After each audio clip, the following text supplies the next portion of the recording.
Nagkita ngang muli itong si Giselle at si RJ. Dito nga kinausap ni Giselle na ang totoo talaga, wala doon ang kanilang papa. Nagsinungaling lang talaga itong si Giselle para lang makausap nga itong Soobeng ng masinsinan. Kaya naman sinabi ni RJ na hindi na dapat ginawa yun sapagkat papayag naman daw siya na makausap ang kanyang kapatid kung nagsasabi lang siya ng totoo. Nag-aalangan nga itong si Giselle dahil kung minsan pabago-bago nga ang isip nitong si RJ.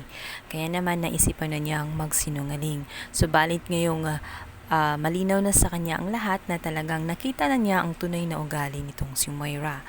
Dito nga binanggit ni RJ na nahihirapan nga siya kung ano ang kanyang gagawin. Dahil kahit papano, pamilya pa rin niya itong si Zoe at si Moira kahit na hindi sila nagkakasundo na. Samantalang, sinadjust nga ito ni Giselle na mas maigi na lang daw na bawiin niya ang FX dito nga kay Moira at tanggalin na nga ang SPE na kanyang nilagdaan para makuha niya muli ang FX. Yun nga ang pinaka-best daw na gagawin niya para sa kanyang pamilya dahil nakita nga ni Giselle na hindi maganda ang pamumuno ni Moira sa FX at kung hahayaan niya ito ay lalo lang itong babagsak. At sinabi pa ni Giselle na hindi deserve ni Zoe at ni Moira ang FX kaya nararapat lang na kunin ulit ito sa kanila. Handa umano si Giselle na tulungan siya para gawin yun kung kakailangan niya ang tulong nitong si Giselle. Maya-maya pa nga ay dumating na nga itong si Moira at bigla na lang sumingit sa kanilang usapan. Gulat na sinabi ni Giselle kay Moira kung bakit siya na nadodoon hindi naman niya iyon teritoryo.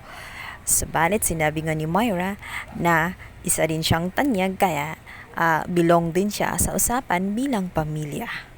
Subalit sinabi ni Giselle na tigilan na niya ang pagkukunwari dahil sobrang inabuso na daw niya ang pangalang tanyag kaya nararapat na tanggalin na siya sa pamilya ng mga tanyag.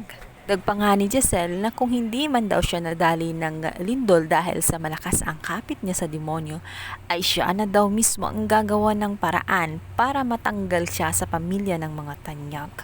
At biglang alis na nga ni Giselle at nawala na ito ng gana na makipag-dinner dito nga kay RJ dahil sa pagmumukha nitong si Moira. Samantala, sinubukan namang magdrama ulit ni Moira dito nga kay RJ. Subalit, hindi na nga umuobra ang kanyang mga acting dahil kilalang kilala na siya ni RJ.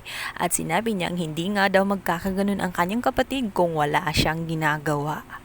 Miliit na nga ang mundo nitong si Moira at nawawalan na siya ng mga kakampi.